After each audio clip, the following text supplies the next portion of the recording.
भारत का प्रथम national centre for marine diversity Gujarat प्रांत के जामनगर में स्थित है। इस केंद्र का उद्देश्य समुद्र तटीय क्षेत्र में स्थित जैव विविधता की सुरक्षा करना है। यह सार्वजनिक एवं निजी क्षेत्र की भागीदारी से गठित होने वाला भारत का पहला अनुसंधान संस्थान है। गौरतलब है कि जामनगर भारत के एकमात्र समुद्र राष्ट्रीय उद्यान जो कच्छ की खाड़ी में स्थित है के निकट स्थित है। जैव विविधता प्रवणता। जैव विविधता हर क्षेत्र में एक जैसी नहीं पाई जाती है। यह उस क्षेत्र की मृदा, जलवायु, तापमान, आर्द्रता इत्यादि अनेक कारकों पर निर्भर करती है। जैव विविधता कहीं पर कम या कहीं पर ज़्यादा पाई जाती है। सर्वाधिक जैव विविधता उष्णकटिबंधीय वर्षावनों में पाई जाती है। इस क्षेत्र का विस्तार 10 डिग्री उत्तर से 10 डिग्री दक्षिणी अक्षांशों के मध्य पाया जाता है। इन क्षेत्रों में पादप तथा प्राणियों के विकास तथा वृद्धि के लिए अनुकूलतम दशाएं पाई जाती हैं, क्योंकि इसमें वर्ष भर उच्च वर्षा तथा तापमान रहता है। इसी कारण इसे अनुकूलतम बायोन भी कहा जाता है। उष्णकटिबंधीय वर्षावनों में पृथ्वी के सभी पारिस्थितिकी तंत्रों से सर्वाधिक जैव विविधता पाई जाती है। उष्णकटिबंधीय वर्षावन भूमध्य रेखा के आसपास विस्तृत है। जैव विविधता पृथ्वी पर समान रूप से वितरित नहीं है। जैव विविधता भूमध्य रेखा की तरफ बढ़ती है। सर्वाधिक जैव विविधता उष्णकटिबंधीय क्षेत्रों में पाई जाती है। इसका कारण यह है कि यहाँ गर्म जलवायु, अधिक वर्षा एवं पादप तथा प्राणियों के विकास तथा वृद्धि के लिए अनुकूलतम दशाएं पाई जाती हैं।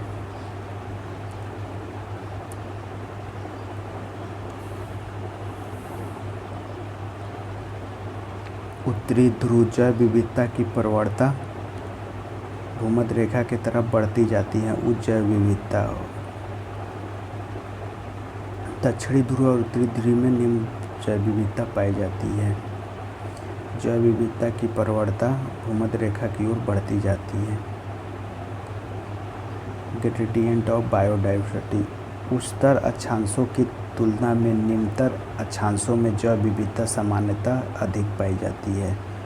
उष्णकटिबंधीय क्षेत्र जहाँ की जैव विविधता सर्वाधिक है, निम्न अक्षांशों में स्थित है। पर्वतीय क्षेत्रों में उच्चतर उन्नत अक्षांशों चोटियों की तुलना में निम्नतर उन्नतांशों में जैव विविधता सर्वाधिक अधिक होती है। निम्न जैव विविधता पर्वत जैव विविधता की प्रवणता उच्च जैव विविधता।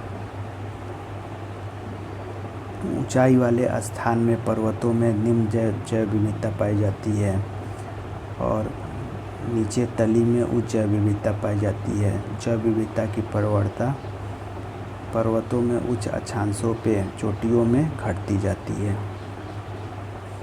प्रति किलोमीटर ऊंचाई बढ़ने पर तापमान में 6.5 डिग्री सेल्सियस की कमी आती है। उदाहरणतया केरल स्थित शांत घाटी में प्रचुर जैव विविधता पाई जाती है। यह केरल के पलक्कड़ जिले में 12 किलोमीटर लंबी एवं 7 किलोमीटर चौड़ाई में स्थित है। इसकी अवस्थिति 11 डिग्री 03 सेकंड से 11 डिग्री 13 मिनट उत्तरी अक्षांश तथा 76 डिग्री 21 मिनट से 76 डिग्री 35 मिनट पूर्वी देशांतरों के मध्य मिलती है। यह पश्चिमी घाट पर्वतों का हिस्सा है।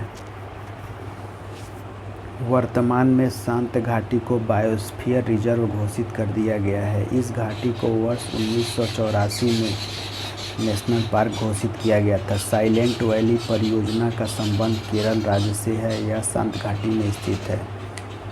फूलों की घाटी वैली ऑफ फ्लावर्स उत्तराखंड के चमोली जिले में स्थित है। इसके अतिरिक्त हिमालय पर्वत प्रदेश भी जैव विविधता की दृष्टि से अत्यंत समृद्ध है। इसका प्रमुख कारण यहाँ विभिन्न जैव भौगोलिक क्षेत्रों का सम्मिलित होना है। सर्वाधिक जैव विविधता कहाँ पाई जाती है? सर्वाधिक जैव विविधता उष्णकटिबंधीय वर्षा वनों में पाई जाती है। सर्वाधिक जैव विविधता उष्णकटिबंधीय वर्षा वनों में पाई जाती है। इस क्षेत्र का विस्तार 10 डिग्री उत्तर तथा 10 डिग्री दक्षिण अक्षांशों के मध्य पाया जाता है। इस क्षेत्र में पादप तथा प्राणियों के विकास तथा वृद्धि के लिए अनुकूलतम दशाएं पाई जाती हैं, क्योंकि उसमें वर्ष भर उच्च तापमान तथा वर्षा रहता है। इस कारण इसे अनुकूलतम बायोम, ऑप्टिमम बायोम भी कहा जाता है। सर्वाधिक जैव विविधता पाई जाती है टुंड्रा में, शंकुधारी वनों में या उष्णकटिबंधीय वर्षा वनों में या शीतोष्ण वनों में। सर्वाधिक जैव विविधता उष्णकटिबंधीय वर्षा वनों में पाई जाती है। किसी निश्चित भौगोलिक क्षेत्र में पाए जाने वाले जीवों की संख्या तथा उनकी विविधता को जैव विविधता कहा जाता है। उष्णकटिबंधीय वर्षा वनों में पृथ्वी के सभी पारिस्थितिकी तंत्रों में सर्वाधिक जैव विविधता पाई जाती है। उष्णकटिबंधीय वर्षा वन भूमध्य रेखा के आसपास विस्तृत है। निम्नलिखित में से सर्वाधिक जैव विविधता पाई जाती है उष्णकटिबंधीय वर्षा वन बायोम में। प्राणियों और पादपों की जातियों में अधिकतम विविधता मिलती है उष्णकटिबंध के आर्द्र वनों में। किसी निश्चित भौगोलिक क्षेत्र में पाए जाने वाले जीवों की संख्या तथा उनकी विविधता को जैव विविधता कहा जाता है। उष्णकटिबंधीय वर्षा वनों में पृथ्वी के सभी पारिस्थितिकी तंत्रों में सर्वाधिक जैव विविधता पाई जाती है। उष्णकटिबंधीय वर्षा वन भूमध्य रेखा के आसपास विस्तृत है। हालांकि अधिकांश लोगों द्वारा माना जाता है कि परवाल भित्ति कोरल रीफ में सर्वाधिक जैव विविधता पाई जाती है, क्योंकि परवालों की 10 लाख से भी अधिक प्रजातियां हैं, जिनमें से केवल 10% प्रजातियों का ही अध्ययन किया जा सका है। परवालों को समुद्रिक वर्षा वन भी कहा जाता है। निम्नलिखित पारिस्थितिकी तंत्रों में किसमें प्रजातीय विविधता सापेक्षता काफ़ी अधिक रहता है? यह रहता है कोरल रीफ में, लेकिन बी एंड सी दोनों माना गया।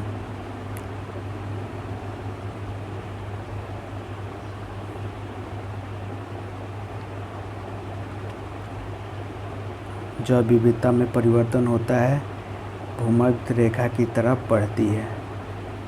पे हम लोग ने पढ़ा था जैव विविधता भूमध्य रेखा की तरफ बढ़ती है। जैव विविधता पृथ्वी पर समान रूप से वितरित नहीं है। सर्वाधिक जैव विविधता उष्णकटिबंधीय क्षेत्रों में पाई जाती है।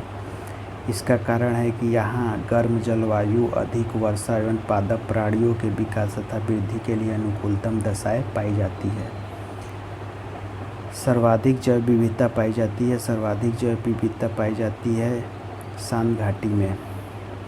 केरल स्थित शांत घाटी में सर्वाधिक जैव विविधता पाई जाती है। यह केरल के पलक्कड़ जिले में 12 किलोमीटर लंबी और 7 किलोमीटर चौड़ाई में विस्तृत है। शांत घाटी यह स्थित है केरल में। साइलेंट वैली निम्नलिखित में से किस राज्य से संबंधित है? यह है केरल राज्य से। साइलेंट वैली परियोजना का संबंध केरल राज्य से है। यह शांत घाटी में स्थित है। वर्तमान में शांत घाटी को बायोस्फीयर रिजर्व घोषित कर दिया गया है। इस घाटी को वर्ष 1984 में नेशनल पार्क घोषित किया गया था।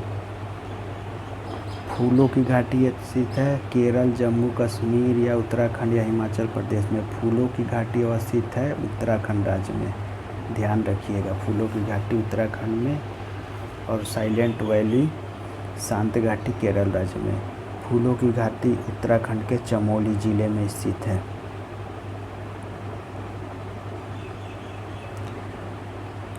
हिमालय पर्वतीय प्रदेश जैव विविधता की दृष्टि से अत्यंत समृद्ध है। इस समृद्धि के लिए निम्नलिखित में से कौन सा कारण सबसे उपयुक्त है? यह अधिक वर्षा होती है जो प्रचुर वनस्पति को बढ़ावा देती है, या यह विभिन्न जैव भौगोलिक क्षेत्रों का संगम है, या इस क्षेत्र में विदेशी तथा अतिक्रामक जातियाँ प्रवेश नहीं कराई गई है, या यहाँ मनुष्यों का कम हस्तक्षेप है। तो ऑप्शन बी, यहाँ विभिन्न जैव भौगोलिक क्षेत्रों का संगम है। हिमालय पर्वत प्रदेश जाति विविधता की दृष्टि से अत्यंत समृद्ध है, क्योंकि यहाँ विभिन्न जैव विविधता भौगोलिक क्षेत्रों का संगम है। हिमालय पर्वत प्रदेश जैव विविधता की दृष्टि से अत्यंत समृद्ध है। इसका प्रमुख कारण यहाँ विभिन्न भौगोलिक क्षेत्रों का सम्मिलित होना है। निम्नलिखित कथनों पर विचार कीजिए। उच्चतर अक्षांशों की तुलना में निम्नतर अक्षांशों में जैव विविधता सामान्यतः अधिक होती है। पर्वतीय प्रवणताओं में उच्चतर उन्नतांशों की तुलना में निम्नतर अक्षांशों में उच्च जैव विविधता सामान्यतः अधिक होती है। ऑप्शन 1 और 2 दोनों सही है। उच्चतर अक्षांशों की तुलना में निम्नतर अक्षांशों में जैव विविधता सामान्यतः अधिक होती है। पर्वतीय प्रवणताओं ग्रेडियंट्स में उच्चतर उन्नतांशों की तुलना में निम्नतर उन्नतांशों में जैव विविधता सामान्यतः अधिक होती है। ऊंचाई पे जैव विविधता कम होती है। ऑप्शन 1 और 2 दोनों सही है। उच्चतर अक्षांशों की तुलना में निम्नतर अक्षांशों में जैव विविधता सामान्यतः अधिक होती है। उष्णकटिबंधीय क्षेत्र जहाँ की जैव विविधता सर्वाधिक है निम्न अक्षांशों में ही अवस्थित है। पर्वतीय क्षेत्रों में उच्चतर उन्नतांशों में निम्नतर उन्नतांशों को घाटियों में जैव विविधता सामान्यतः अधिक होती है। जैव विविधता हॉट स्पॉट।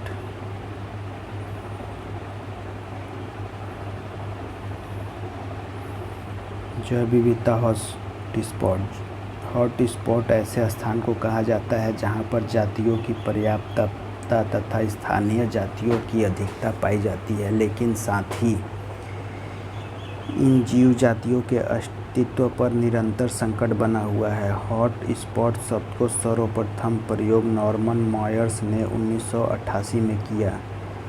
जैव विविधता हॉट स्पॉट केवल उष्णकटिबंधीय प्रदेशों में नहीं बल्कि उच्च अक्षांशीय प्रदेशों में भी पाए जाते हैं। भारत में 4 जैव विविधता हॉट स्पॉट स्थल है। ये हॉट स्पॉट स्थल हैं: पूर्वी हिमालय, पश्चिमी घाट, भारत म्यांमार सीमा एवं सुंडालैंड, अंडमान एवं निकोबार द्वीप समूह भारत म्यांमार सीमा तथा सुंडालैंड का ही भाग है।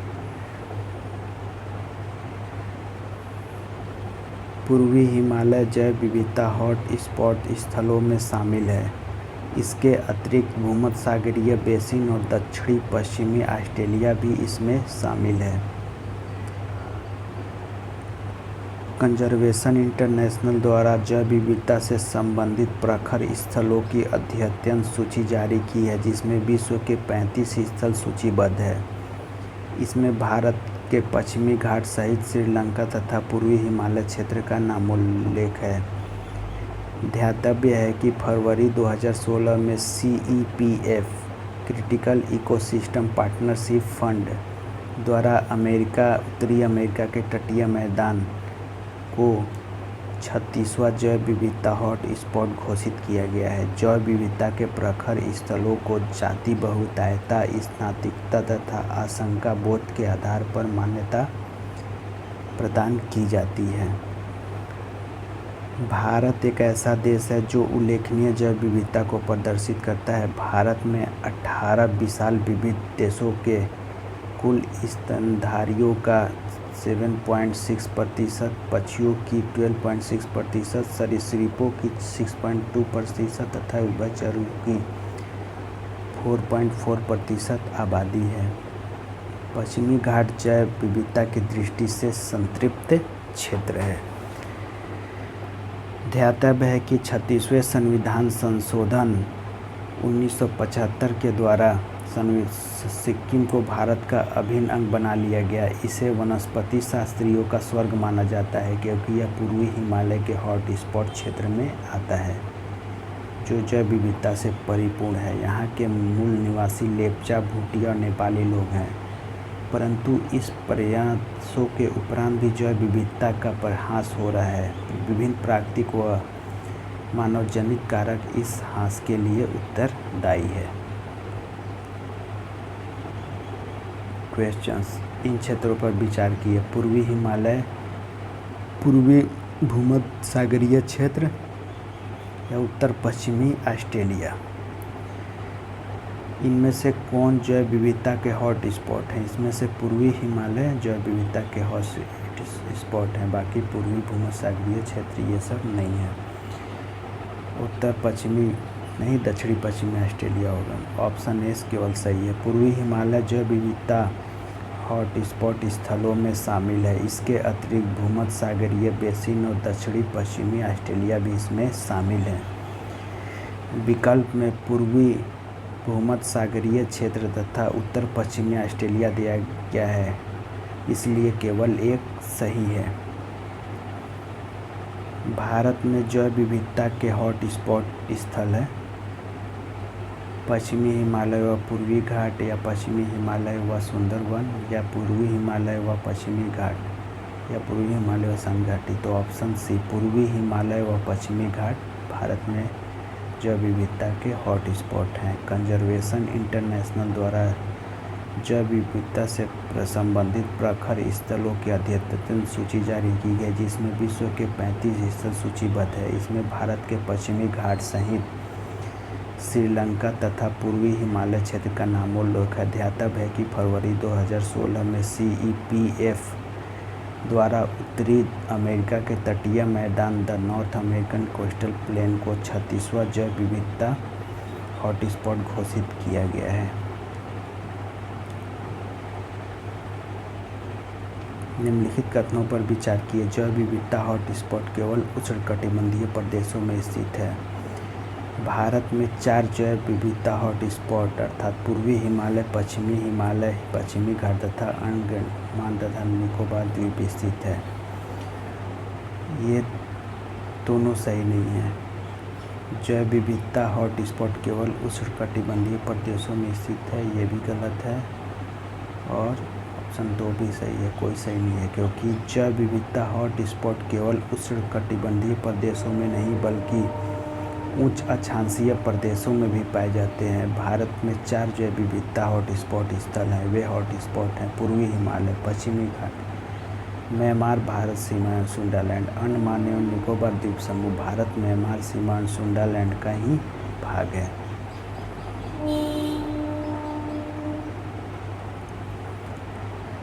भारत में जैव विविधता की दृष्टि से संतृप्त क्षेत्र निम्नलिखित में से कौन सा है? जैव विविधता की दृष्टि से संतृप्त क्षेत्र पश्चिमी घाट है। भारत एक ऐसा देश है जो उल्लेखनीय जैव विविधता को प्रदर्शित करता है। भारत में 18 विशाल देशों के कुल स्तनधारियों का 7.6% पक्षियों की 12.6%, सरीसृपों की 6.2% तथा उभयचरों की 4.4% आबादी है। दिए गए विकल्प में पश्चिमी घाट जैव विविधता की दृष्टि से संतृप्त क्षेत्र है। जैव विविधता के संदर्भ में भारत में निम्नलिखित में से कौन सा क्षेत्र हॉटस्पॉट माना जाता है?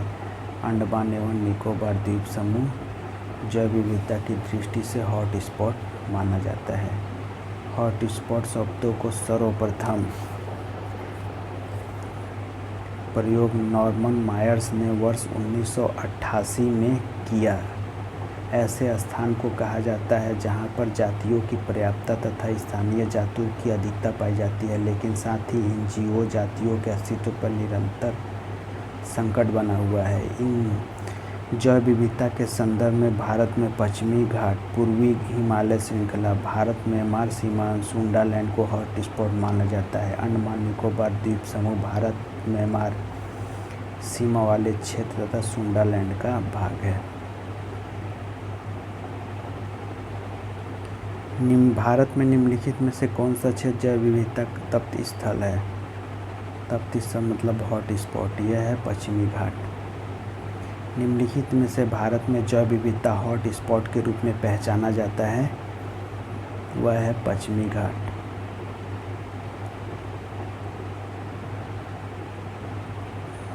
तो दोस्तों आगे का नेक्स्ट पार्ट में पढ़ेंगे। धन्यवाद।